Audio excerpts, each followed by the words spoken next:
지난 영상에 이어 마이크로소프트 3편 바로 시작하겠습니다.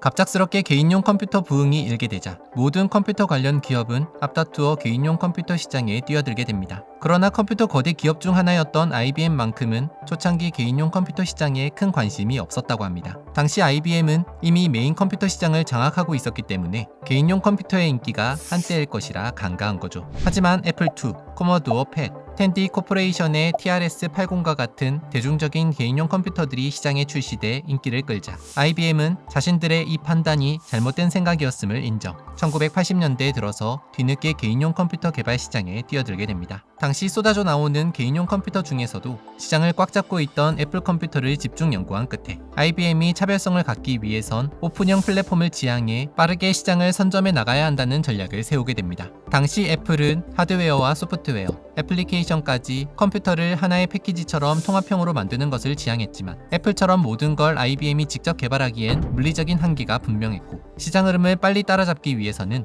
하드웨어만 본인들이 개발한 뒤 그 외 소프트웨어 같은 부분은 다른 회사의 외주로 맡길 계획을 세우게 되었죠.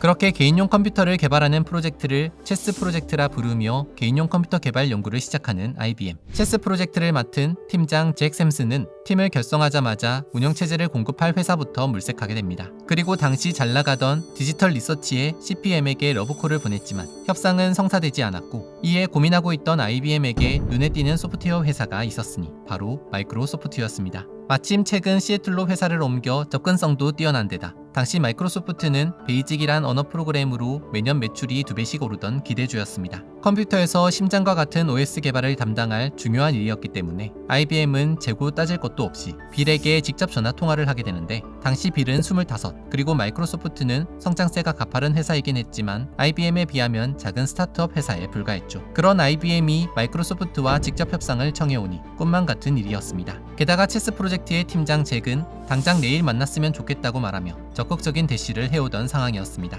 비록 개인용 컴퓨터가 대세로 전환되던 시기이긴 했지만 그래도 이미 대형 컴퓨터 시장의 80%를 장악하고 있던 IBM이 어떻게 마이크로소프트와 같은 작은 회사에 그런 중요한 프로젝트를 맡길 수 있었나 라는 부분은 여전히 미스테리로 남아있으며 여기에 대해서는 다양한 썰들이 존재합니다만 이미 사교계에서 큰 힘을 발휘하던 빌의 어머니가 IBM 사장과 아는 사이였는데 마침 CPM과 합작이 무산되자 자신의 아들 회사를 추천했다는 썰 등이 남아있습니다. 소문의 진실 여부는 알 수 없지만 그만큼 공룡기업이던 IBM이 마이크로소프트를 콕 집어 운영체제를 만들어달라고 하는 것은 굉장한 이례적인 일이었죠. 그리고 빌도 IBM과의 만남은 어쩌면 자신의 인생에서 다시 오지 않을 일생일대의 기회인 것을 직감했습니다. 그리고 이 기회에 자신은 물론 회사의 사운까지 모든 걸 내걸기로 결심했죠. 이후 빌은 다음날 아타리사의 회장과 약속이 있었지만 당장 일정을 변경했고 이 선택은 훗날 마이크로소프트는 물론 빌 자신의 인생까지 바꾼 운명적 선택이 되었죠. IBM의 간부들이 처음으로 마이크로소프트를 찾은 날 이들은 빌을 면전에 두고도 빌 게이츠의 사무실이 어딥니까? 라고 물을 정도로 빌은 IBM의 간부들이 보기엔 풋내기 사업가에 지나지 않았습니다. 그도 그럴 것이 당시 빌의 머리는 더벅머리인데다 사실상 25세 앳된 청년이었기 때문에 그가 과연 IBM PC의 운영체제를 만들어줄 수 있을지 의문스러운 외모인 것은 사실이었죠. 하지만 마이크로소프트가 개발해온 소프트웨어만큼은 이미 업계에서 정평이 나있던 상황이었고 그래서 IBM 역시 마이크로소프트사가 IBM을 위하여 개인용 운영 시스템을 만들어주길 바랐습니다. 다만 마이크로소프트와 IBM 사이의 협력은 상당히 비밀리에 진행되어야 했습니다. IBM은 개인용 컴퓨터 시장에서는 후발주자였기 때문에 자사의 개인용 컴퓨터 프로젝트를 매우 비밀스럽게 진행했고 이 프로젝트에 참여하는 모든 외부 공급업체와 파트너에게도 동일한 수준의 비밀 유지를 요구할 수밖에 없었죠. 그래서 마이크로소프트는 IBM과 비밀 프로젝트에 참여할 수 있는 엄청난 기회를 잡았음에도 주변에 알릴 수 없었다고 합니다. 그렇게 마이크로소프트는 일생일대의 기회를 얻게 되었지만 문제는 빌과 폴이 운영체제를 개발해본 적은 없었습니다. 게다가 IBM PC의 출시 일정도 촉박한 상황이라 성공할 가능성이 희박한 협업 제안이었죠. 하지만 이 기회를 절대 놓쳐서는 안 된다는 강한 직감으로 두 사람은 IBM의 제안을 받아들이게 되었고 대신 한 가지 묘수를 생각하게 되는데 바로 기존에 있는 운영체제를 개조해 IBM PC와 호환 가능하게 만드는 것이었습니다. 그렇게 시중에 나와 있던 여러 운영체제를 물색하던 마이크로소프트는 마침 시애틀 컴퓨터 제품에서 86도스라는 운영체제를 발견하게 됩니다. 팀 패터슨이라는 엔지니어가 개발한 이 운영체제는 당시 잘 나가던 CP/M과 유사한 인터페이스를 제공하면서도 IBM PC의 8086 마이크로프로세서를 효율적으로 활용할 수 있는 운영체제였죠. CP/M만큼 인지도가 높지는 않았지만 성능은 물론 가격도 합리적인 편이라 오히려 IBM PC용 운영체제 개발에 적합한 모델이었습니다. 이후 빌과 폴은 곧장 시애틀 컴퓨터와 협상에 들어가게 되었고 비밀 계약에 따라 자신들 뒤에 거대 기업인 IBM이 있다는 사실을 감춘 채 단순히 컴퓨터 생산업체에 86도스를 팔고 싶다는 제안을 했고 1981년 마이크로소프트는 단돈 5만 달러에 86도스의 라이선스를 획득하는 데 성공했죠. 5만 달러라는 금액은 당시 적은 금액은 아니었지만 마이크로소프트가 얻을 장기적인 가치와 비교할 때는 매우 작은 금액이었습니다. 그렇게 순조롭게 86도스 라이선스를 확보한 마이크로소프트는 운영체제 개발에도 확신이 생기기 시작했고 마침내 IBM과도 공식적으로 계약을 맺는 데도 성공을 하게 됩니다. 당시 IBM은 컴퓨터 산업의 거인이었고 어쩌면 그들과 협력하는 것 자체가 마이크로소프트 입장에서는 엄청난 도약이었습니다. 하지만 빌은 회사가 작다고 해서 결코 협상에서 저자세를 취하지는 않았다고 하는데요. 그래서 86도스 라이선스를 확보한 뒤 공식적으로 IBM과 계약을 맺는 자리에서도 마이크로소프트가 개발한 운영체제에 대한 독점권을 강력하게 요구하게 됩니다. 사실 이 계약 조건은 지금으로 따지면 매우 중요한 조약이었지만 IBM은 당시 빠르게 성장하고 있는 개인용 컴퓨터 시장에서의 입지를 확립하는 것을 단기 목표로 삼았기 때문에 운영체제에 대한 독점권을 확보하는 것보다는 IBM PC를 가능한 빨리 시장에 출시하고 경쟁 우위를 확보하는 것이 더 중요한 우선순위였습니다.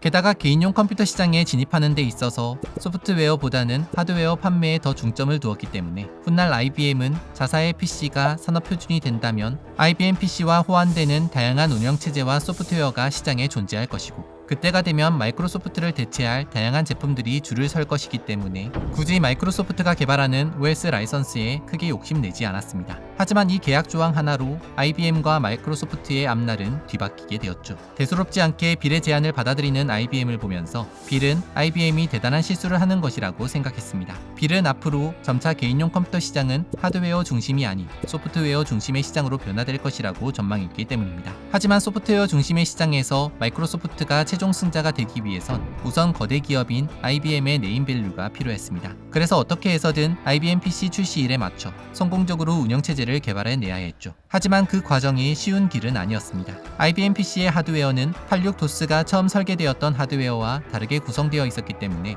호환성 문제가 중요한 관건이었습니다. 그런데 아무리 빌과 폴이 애써 호환 문제를 해결하려고 해도 두 사람의 역량만으로는 한계가 드러났습니다. 결국 1981년 마이크로소프트는 86도스를 만든 시애틀 컴퓨터사의 개발자 팀까지 영입하게 되면서 돌파구를 찾게 되었죠.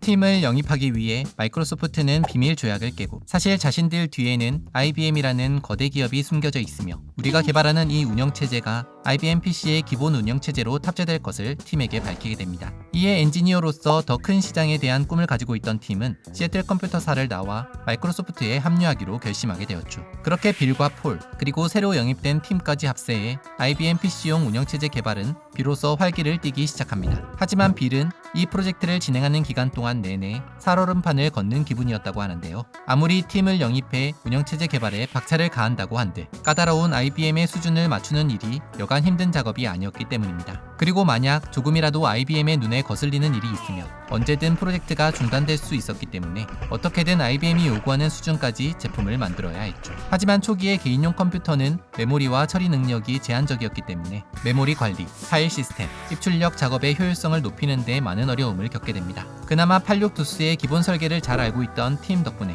조금씩 이 문제를 해결해 나갈 수 있었지만 IBM PC의 운영체제는 비즈니스 및 일반 소비자 모두를 대상으로 했기 때문에 사용자 친화적인 인터페이스까지 제공해야 했었죠. 그래서 명령줄 인터페이스를 보다 쉽게 사용할 수 있도록 개선하는 데 많은 노력을 기울였다고 합니다. 그 결과 명령어의 자동 완성, 명령어 도움말 시스템, 간단한 메뉴 기반 프로그램 등을 개발하게 되었죠. 하지만 새로운 기능이 추가될 때마다 IBM의 까다로운 제품 테스트 과정을 겪어야 했는데 그 테스트 때문에 빌은 노이로제에 걸릴 정도로 괴로워했다고 합니다. 그렇게 우여곡절 끝에 마침내 마이크로소프트는 86도스를 개조하여 IBM PC용 호환 운영체제를 만드는 데 성공하게 되었고, 이 운영체제의 이름을 MS-DOS라 짓기로 하죠. 그리고 1981년 8월 12일 MS-DOS는 IBM PC가 세상에 나오면서 세상에 공개됩니다. 1981년도 이미 시장에 애플과 코모도어, 라디오색 등이 전체 시장의 4분의 3을 차지할 만큼 PC계의 강자로 자리 잡고 있었는데요. 그러던 중 IBM에서도 개인용 PC가 출시된다는 소식에 시장에서는 엄청난 관심이 쏠리게 됩니다. 오죽하면 매년 타임지에서는 화제의 인물을 뽑았었는데, 이때는 이례적으로 올해의 인물 대신 IBM PC가 그 자리에 올라 화제가 될 정도였으니까요. 그렇게 화려한 조명을 한몸에 받던 IBM PC는 출시된 지 2년 만에 50만 대 가까이 판매가 되면서 제2의 전성기를 맞이하게 됩니다. 시기적으로도 IBM PC가 출시될 무렵은 1980년 컴퓨터를 사용하는 인구가 30만 명에서 1983년 290만 명에 이를 만큼 개인용 컴퓨터 사용자가 폭발적으로 늘어나던 시기였습니다. 가히 혁명적이라고 불릴 만큼 개인용 컴퓨터가 꼽히던 시기였죠. 게다가 IBM이라는 브랜드 자체가 가지고 있는 신뢰성, 안정성 덕분에 IBM PC는 자연스럽게 비즈니스 및 일반 소비자들로부터 높은 관심을 받았습니다. 또 IBM은 오픈 플랫폼을 지향하며 새로운 시장 선점 방식을 선택했기 때문에 자신들의 PC 아키텍처를 상대적으로 개방적으로 만들어 제3자 제조업체들이 IBM PC와 호환되는 주변 기기와 확장 카드를 개발할 수 있도록 했습니다. 이로 인해 IBM PC 호환 시장이 급속도로 빠르게 형성되었고, 소프트웨어와 하드웨어의 생태계 역시 급물살을 타며 성장할 수 있었죠. 이는 결국 오늘날 하드웨어와 소프트웨어를 제각각 구성하는 PC 시장의 토대를 형성하기도 했습니다. 그렇게 빠르게 시장을 선점한 IBM은 점차 PC 시장의 표준이 되었고, 기존의 강자였던 애플, 텐디, 코모도어를 제치고 사용자와 제조업자가 하드웨어나 소프트웨어 구성 요소를 자유롭게 변경, 업그레이드 또는 사용자 정의할 수 있는 오픈 플랫폼 개인용 컴퓨터 시대를 열게 되었죠. 그렇게 최종 개인용 PC 시장의 승자는 IBM인 줄 알았습니다. 하지만 진짜 본격적인 게임은 IBM PC 등장 이후부터 벌어지게 되었습니다. IBM PC를 시작으로 오픈 플랫폼 개인용 컴퓨터 시장이 활성화되자 IBM을 따라 다른 컴퓨터 업자들도 자사 PC를 조립해 출시하기 시작, IBM은 장기적으로는 경쟁 제품들과의 차별성이 떨어지기 시작했습니다. 반면 IBM PC의 성공 덕분에 운영체제의 표준이 된 마이크로소프트는 1980년대 초반부터 개발되는 대부분의 개인용 컴퓨터 제조업자들이 MS-DOS를 자사 제품의 운영체제로 선택하면서 마이크로소프트의 영향력은 IBM보다 빠르게 성장해 가게 됩니다. 빌의 예상이 정확히 맞아떨어져 가고 있었죠.